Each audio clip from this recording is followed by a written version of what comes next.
back to the Haney Biz Project with host Mark Haney. Welcome back to the Haney Biz Project, brought to you courtesy of Entrepreneurs Organization of Sacramento. I'm Mark Haney, and I am joined by Michele Steeb, the CEO of St. John's Program for Women and Children, and she brought along a special guest, Miss Shanti. How you doing, Shanti? Good. How are you? Good. How are you doing, Michele? I'm great. Thanks so much for having us both. You bet. Thank you for coming down and sharing your story. Can you give me and our guests an overview of St. John's? Sure. So St. John's was actually started about 33 years ago on the steps of St. John's Lutheran Church. And for up until about the last 10 years, we were an emergency shelter. So we took women and children in who originally were sleeping on the church steps overnight, and we gave them a roof and we gave them a meal. But at 8 o'clock in the morning, they had to leave, and they were wandering the streets during the day until 5 when they could come back in. And then about 10 years ago, I came in and had a woman named Katie and her daughter Tori come in, and a couple days later, a woman named Shelley and her 2 boys. And I was really shocked to learn that Katie and Shelley were sisters. But the bigger surprise was to learn that 18 years earlier, when we were this emergency shelter model over on the steps of the church, that they were there with their mom. Oh, wow. So they came back as adults in the same situation that their mother had been in a number of years earlier. Exactly. Wow, the cycle continued. Exactly. They were just repeating what they knew. Wow. And I just decided, we can't just, serving them overnight is important, but if we really want to help them, we need to help them change their lives. So we built now a 12 to 18-month program that provides mental health counseling, drug and alcohol counseling, parenting, budget classes, work training. We operate 2 restaurants and a daycare program. Wow. And we give them all the tools they need in 12 to 18 months to be self-sustaining and to permanently exit the cycle of homelessness and poverty. Well, I'm imagining that being a very difficult decision. As a CEO, I have a number of companies, but as a CEO of this entity, you've got to make the decision to pivot, right? You've changed the way that you do business today. Yes. Talk us through making that change. Well, for me, it was just so clear, and we were clearly not making a difference by having, the children of the mothers that we once served return. So, in my mind, there wasn't a decision to make. I mean, there was only one decision, and that was to pivot, right? So you pivoted, and you're no longer taking in women and having them spend the night. Mm-hmm. You're now focused on giving them the life skills needed so that they can make a permanent change. Absolutely. Okay. Absolutely. Well, you brought along a guest, and we might as well bring her in now. Shanti, welcome to the show. And can you give us an idea of your background and maybe touch on your story for us? Well, I come from a household of 6 children. Both my parents worked for the prison, so they were guards for the prison. Okay. Lived in a nice home, nice cars, all of that, but a lot of dysfunction. So growing up was kind of hard because I'm multiracial, of course. Becoming an adult, got addicted to pain pills, but I'm a nurse though. So, Wow. Being a nurse, addicted to pain pills is not the way to go. Mm-hmm. I have 4 boys of my own. So before, How old are your boys? 17, 13, 12, and 10. Okay. So, 4 boys. Yes. That sounds like a handful in and of itself. Yes. But I love it. They make me, a better person. They make me, they have brought me to St. John's because ultimately, the decision to change my life is because of my children. And if you wouldn't mind sharing so you've had this success, your parents are successful, you become a nurse, you get addicted to painkillers, and then what happened? Everything just started falling apart. My body was getting addicted to them where I had to take more and more. So I was buying them off the street on top of having my prescription from my doctor. So this wonderful income that I have had is no income at all because I can't pay for my rent for where I stay at in my home, my car payment, nothing. Did you lose your job as a nurse? Yeah, I had to let go of my job. Yes. Yeah. It was my passion is to help other people, and that's what I was doing. And how was I going to help anybody being addicted to these pills? My mind is cloudy. I'm not making the right decisions, and my mind is focused on how to get at this next batch of pills. So I'm not helping my patients, not helping my children and myself. So it wasn't any good to my job or my children. So And then what did rock bottom look like? As I'm assuming it was near that time when you found St. John's. I was in a motel on Watt Avenue, and was writing a letter to my children and to my kid's father, and not realizing at the time I was thinking about ending my life and didn't really even know it. Like being a mother of 4 children, you don't think about being selfish, and I was being selfish. So my kid's father is a wonderful man. He came and took my children, I finally came to being honest with him. I'm addicted to pain pills. He knew there was something going on, but I was in denial, didn't want to admit it. So I was at that point in time, I was ready to admit it. So I sent myself to Strategies for Change, and they recommended me to St. John's. And were you there, Michelle, when Shanti came in? Were you? Yes, we purposefully, all of our staff is, we're working and there with the clients when they come in. So I didn't see Shanti when she first came in the door, but I teach one of the first classes that our clients take when they come in, which is positive thinking. And it's a really important class because so many of our women come in crisis mode, and they and coupled with that is often a lot of negative thinking and just not even really processing. So Shanti was, I remember her distinctly from the earlier classes, and to see her now, I mean, she looks you in the eye. She's Oh, she's completely extremely here. professional. I mean, this is radio, but if you watch this on Facebook Live, you would see this is an attractive, professional woman that clearly you would say this lady has her act together. I mean, that's my take. Now, you've been through some struggle. How did St. John's turn that struggle? Like she was saying, the classes. So the first 30 days, it's the uplifting classes, positive thinking, my favorite class. One goes hand in hand. Money matters. We have navigating barriers, teaching you how to overcome, credit challenges, domestic violence, which I've had a part of, different areas to, keep us uplifted in how we can move on the next day. A lot of us come from where we don't know how to budget. They teach you how to budget. Who to think we have to budget as an adult, right? So, it just uplifting you. You're able to, their doors are always open. Anybody in the administrative office, the AOD counselor, everybody is willing to be there, and they're open to be there for you. Just a listening ear, and that's what a lot of us just need. Just somebody to sometimes we listen. just need a sounding board, Yes. huh? And a little bit of hope. Yep. We're going to share more of this story when we come back. I want to thank you, Michelle, for coming in and introducing us to St. John's program for women and children. Shanti, thank you for opening up like you had. We're going to ask you to do a little bit more sharing of what happened to you and how things are turning for you with the help of St. John's. When we come back, this is the Haney Biz Project.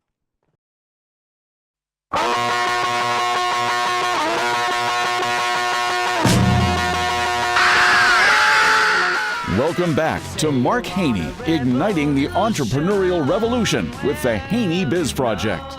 Welcome back to the Haney Biz Project, brought to you courtesy of 5 Star Bank. I'm Mark Haney, and I'm rejoined by Michele Steeb, the CEO of St. John's Program for Women and Children, and she's brought along with her Shanti, and we've been talking about St. John's and the huge impact that you make here in our region, and Shanti's been kind enough to share her story. And Shanti, how common is a story like yours? Until I got to St. John's, I was really oblivious to really that this is common. I've ran into a lot of women and to see what they've overcame, doing drugs with their mother as they were children growing up. who would have thought that that is reality, what's going on. And it's too common, and without people like Michele Steeb and St. John's, I don't think that, it would be, it's getting worse. Well, when I drive into Sacramento, sometimes I'll see homeless people on the side of the road, but they don't look like you. And so Michelle and I were talking earlier, and I think, Michelle, you indicated that this is kind of like an invisible segment of our homeless population. Yeah, so actually, we in the region are required by HUD, Housing and Urban Development out of DC, to do a count, and our count just showed that we have a 30% increase in homelessness over 2 years ago. Wow. What people don't realize, we don't normally see, sometimes, but not much, women and children on the streets. And the reason for that is because of the children. A lot of people will give them a couch or give them a room in their home until they can get somewhere. So we often call women with children the invisible segment. But just to give you a sense, we're now able, this year we have experienced a lot of growth. We're now able to serve up to 270 women and children every day. That translates Wow. to about 1,000 a year. But our waiting list every night is 288 women and children long, every single night. Wow. And so the waiting list at the end of the night, what does that look like in terms what happens to those people who are waiting? Well, it's very sad, and I don't like to think about it very much, but the reality is that the inn is full. We require people to call in on a daily basis because that gives us an indication of their motivation to want to make the change. St. John's is a very tough program. It is not a place where you're allowed to sit and watch TV. There's no TV during the day. There's no going in your room. It is a tough program. But we require them to call in every day. After they've been calling in for a certain period of time, if there's availability, we bring them in for an interview. Again, St. John's isn't for everyone, and we don't apologize for that. We really need to assess whether you have the desire and the capability to make these changes in your life. I keep thinking of the movie The Pursuit of Happiness with Will Smith and how he and his son were stuck sleeping on the bathroom floor. Is that the kind of thing that happens in Sacramento? Yes, I mean, people live with their children. A long time ago, I remember when I was first starting out my addiction, I lost my apartment, and I was actually staying in someone who was doing meth downstairs, and we were upstairs, and we can smell, Wow. So it happens. I mean, bathroom and basically a crack house. I mean, it happens. This And is the hidden population because I go through my daily life trying to build businesses. Obviously, Michelle, you've built this, you've pivoted, you've turned it around, you're helping so many people. But there's so many more to be helped. Yes, and we are, we just experienced another, significant amount of growth. We're now, like I said, able to serve 90 more women and children, so that's up to 270 a day. But there's more to do, and we are aware of that. We also need to make sure, because one of the things with St. John's, we've moved away from public funding, not completely, but largely, because the public dollars say that you can't require accountability of people. You can't require them to be sober. You can't require them to do Wow. anything to improve their life. And we don't believe in that approach. So we've moved largely away from public dollars. We raise somewhere around $5 million a year, and we get about $2 million of public dollars. But we need to make sure that as we grow, we can continue to raise the money required to fuel that growth and to maintain it. Well, you've made some decisions that seem like they would come from somebody in the private sector, right? You're running these businesses within St. John's and restaurants, right, where people can go get some, your inhabitants.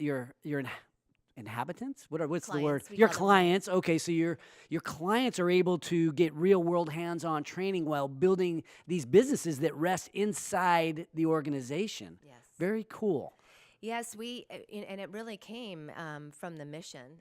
We really wanted to help these women and children, women, become self-sustaining. And we started an on-the-job training program back in 2008, 2009 to give them, skills, on site. And what we realized is we really needed to do something bigger and over a longer period of time. So What we is the started the success restaurant. story? Because obviously Shantae is a success, but she is a work in progress. You're 9 months in to the program that could last up to 18 months, depending on your progress. But what does the success story look like, Michele? Oh, there's so many, but one that just popped into my mind that I'll share is Amy McMahon, and Shanti and I were talking a little bit about her on the way here. Amy came into our program addicted to drugs. She had just lost her husband. She had 3 children. She actually called CPS, Child Protective Services, and said, "Please take my children from me. I can't parent them properly." She got into St. John. She reunified with her children. She always loved to cook, and so she went into our Plates program. Our restaurant is called Plates. And she worked her way through that program. We placed her in a job. We ended up hiring her back as our sous chef. She ended up going to culinary school, and she now works at Hawks. And Wow. she is she's a one of the high-end restaurant out here, absolutely. in, She's Granite one Bay. of the very significant people on their pastry team. Wow. So she's just, she comes to mind, but she is one of hundreds and hundreds and hundreds that we see every year. And it's, this is I always say my hashtag is best job in the world. I really believe I have the best job in Changing the world. lives through mentoring. And I'm thinking, Shanti, with where you're at, you talked about your 4 boys, and I've gathered that that's your why. That's deep down inside that makes you want to continue to march on your path. What do you see at the end of this journey for you? I want to go back to school for drug and alcohol because I remember when I was beginning my journey, I remember a 19-year-old child in the rehab needing help and was on heroin for 5 years. So, there's really no help for children, being addicted, and I want to go back to school, but, I want to get back in the swing of things of work. And I have my job in IFPI management that St. John's is partnered with for jobs. So Is that property management? yes. Oh, nice. Yes. I really love what they stand for, so, and they are also helping other people. So You love helping people. It's amazing how when we get touched by a mentor or a coach or somebody that helps us along the way, that it makes us want to, I guess, help the next person in line. Just thinking, we only have a minute or so left, Michele.